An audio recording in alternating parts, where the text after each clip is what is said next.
Hi, this is Aya Sturtevant, aka the Metaphysician, here with a perfect dream, and today is Titillating Tuesday. For those of you who don't know what Titillating Tuesday is, please go to my Facebook page at A Perfect Dream and view the videos, and you will find out what a perfect dream is about and what Titillating Tuesdays is. Today's Titillating Tuesday is in regards to a story that I was sent by one of my Facebook friends in regards to a situation that pertains to the theme of this week, which is becoming a friend to your future goals and desires. This particular story is very sad because it did end up in a way where this could have possibly been avoided.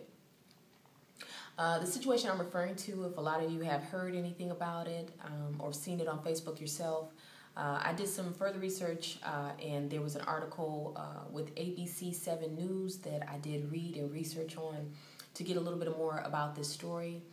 And I thought this might be a very good example for those who have been keeping up with A Perfect Dream and what I've been doing. So the story is a gentleman by the name of Mr. Randolph. He has a 1-year-old daughter who is suffering and being treated for a degenerative eye cancer. And suddenly their insurance policy for her health care had just decided to cancel and did not want to pay for the chemotherapy anymore, and it left the family with the chemotherapy bills and also still some ongoing treatments that the child needed. Unfortunately, the child's father, Mr. Randolph, decided at that point in time that he was going to rob a bank in order to pay for the child's medical care. Mr. Randolph, he went to a bank in his area, and he passed a note to a teller saying, demanding money, but he didn't get violent. He didn't brandish a weapon. He said that he had one in the letter, and he was apprehended 2 days later after robbing that bank. As far as a conscious perspective on this thing, let me just say that this was a very sad situation for this family. And this is normally common for most cancer patients to have their insurance try to cancel because those chemotherapy treatments are expensive. And also at a time, where this child is extremely sick. Most chemotherapy patients that I've had, contact with or I've been around, they normally describe chemotherapy as chemotherapy hell week. So this 1-year-old is extremely sick, and her family just wants her to feel better and just wants this cancer to be over. And this was very stressful that the insurance policy decided to cancel, which is why we need some further laws in regards to what insurance companies can and cannot do to a family in regards to medical treatment and payment for medical treatment as they agree to pay. Now Mr. Randolph, he's incarcerated at this point in time, and I just thought we would go over from the conscious perspective of becoming a friend to your goals and aspirations and dreams. Mr. Randolph was quoted as saying to a family member before he robbed this bank that he wanted to be a man, and he wanted to pay for his daughter's care, that he wanted to support her and be able to pay for what she needed. And there's 2 limiting belief systems that came to me in regards to this, because again, this is what I do. I come from a conscious perspective in regards to situations like this. One of the things that Mr. Randolph was indeed needing, but it didn't happen for him, he needed conscious counsel. Meaning he needed someone that had wisdom enough to let him know that yes, you're in a desperate situation. Yes, you feel disempowered, but this is why you're not. And one of the first limiting belief systems that I noticed was that Mr. Randolph did not feel like he was a man.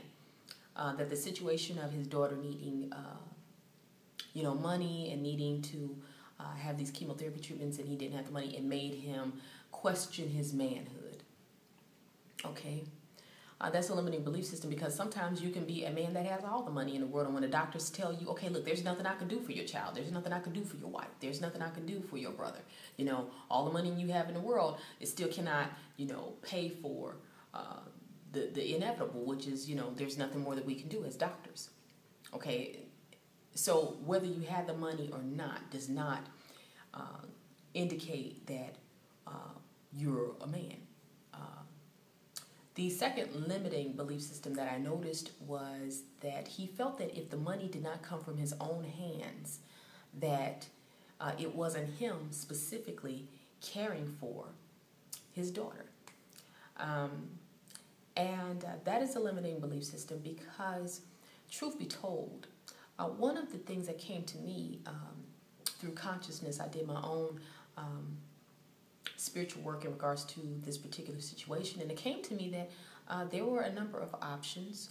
There's always unlimited options in this quantum field. There's unlimited outcomes of every situation.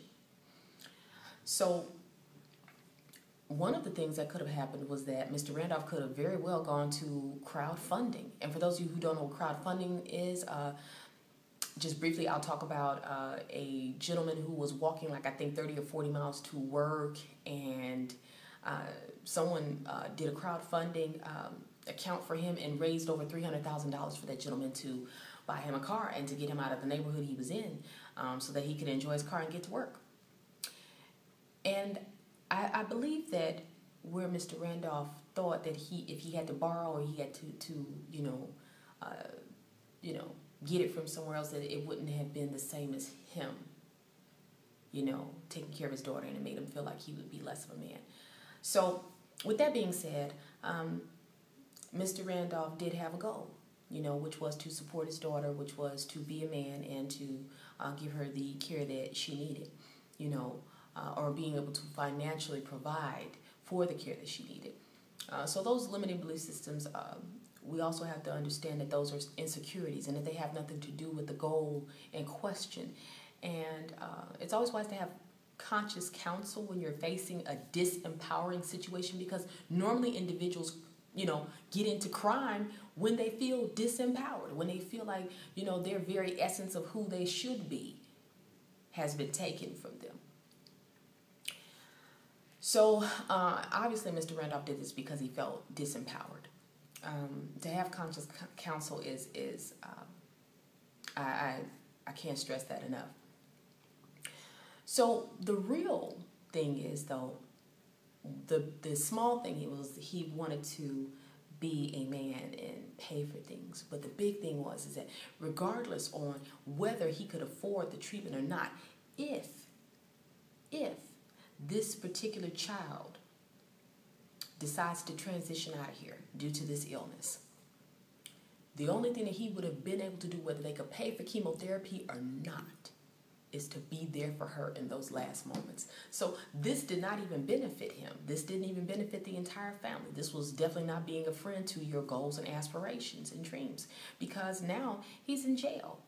And his 1-year-old child needs him there physically. This is not about money for her. This is, okay, she needs her family right now. She's 1 year old, and her whole life now, since she's been however old, since the diagnosis of this cancer, has been in and out of the hospital, sick, not feeling well, chemotherapy, just, radiating pain and illness in her body, upset stomach, poor baby probably can't even eat, a lot of times. So her real thing was that she needed her daddy.